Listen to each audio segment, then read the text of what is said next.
Hello there, welcome to Top Reads Review. Today we're looking at Betrayal in the City by Francis Imbuga. We're starting with a quote. When the madness of an entire nation disturbs a solitary mind, it is not enough to say the man is mad. This powerful quote opens Betrayal in the City, a play by Francis Imbuga that looks at what happens when a government turns against its own people. Set in the fictional African country of Kafira, the story shows how the hope people had after gaining independence is slowly destroyed by corruption, injustice, and fear. Through the lives of ordinary citizens and those in power, Imbuga reveals the struggles people face when their leaders fail them. What begins as a grief of a mourning family turns into a bold act of rebellion, proving that, even in silence, people can find the strength to fight back. The well-articulated political play explores themes of dictatorship, betrayal, political oppression, and the struggle for justice in a post-colonial state. The narrative unfolds through a blend of personal tragedy, national conflict, and an inventive play within a play structure that culminates a revolutionary twist. With sharp satire and complex characters, Imbuga crafts a compelling commentary on leadership and corruption in a post-independence Africa. The play opens in a cemetery, introducing us to Doga and Nina, elderly parents grieving the death of their son Adika, a university student killed by state forces during a peaceful protest.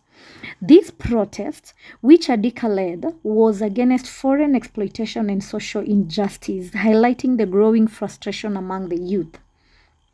Their grief is not only emotional but also cultural.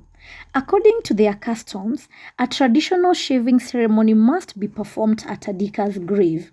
However, this is interrupted by Mulili, a corrupt and loud-mouthed government official, and Jere, a military officer. Acting on orders from the regime, they claim the ceremony is illegal. Jere, initially rigid, begins to question the morality of his government's action and shows compassion for the grieving parents. Mulili, on the other hand, is unfeeling and more concerned with gaining favors from the authoritarian ruler known only as boss. This early conflict sets the tone for the rest of the play.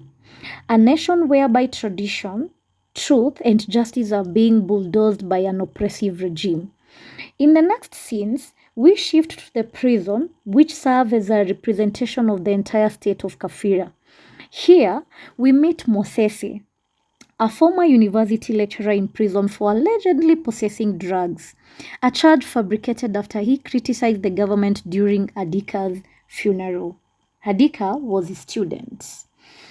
He is bitter, philosophical, and emotionally drained, yet remains as one of the most honest voices in the play.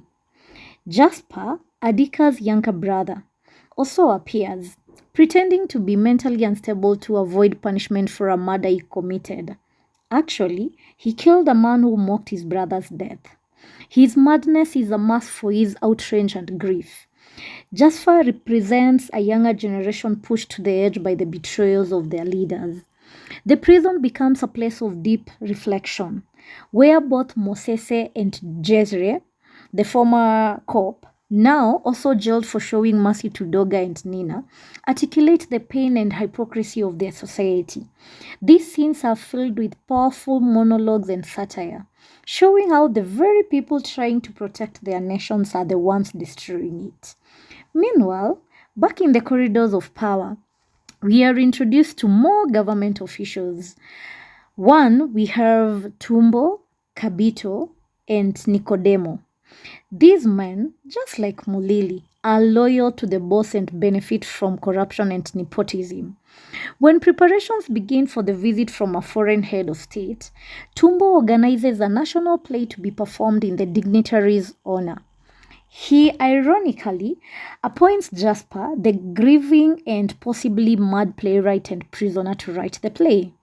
As tensions build, Kabito is murdered after criticizing Mulili and the corruption in the regime. Mulili lies to the boss and has Kabito eliminated, showing how those in power protect their own interests at any cost. This shocking event is portrayed with subtle tension, symbolizing how even within the ruling elite, betrayal is the order of the day. The climax of the play occurs during the rehearsal and performance of the official state play, an event that becomes an act of political rebellion.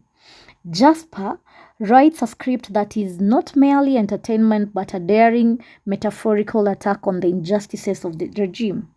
As the prisoners, that is Mosese and Jere, are released to act in the play, Boss himself agrees to participate in it, unaware that it is a trap. What begins as a symbolic protest turns into a real uprising.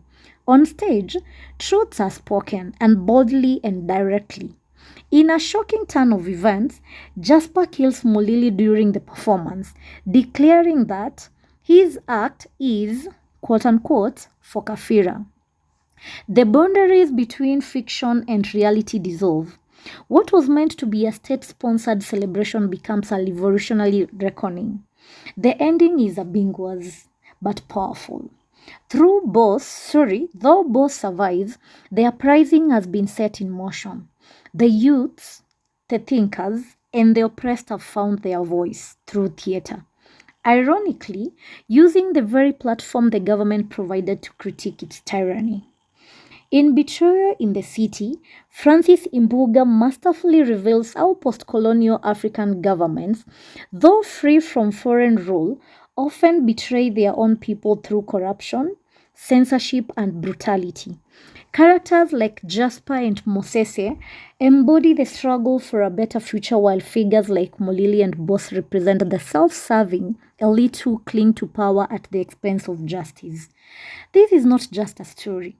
It's a warning, a call to action, and a timeless examination of what happens when those entrusted with freedom become the betrayers of the very promise. Thank you, and bye-bye for now.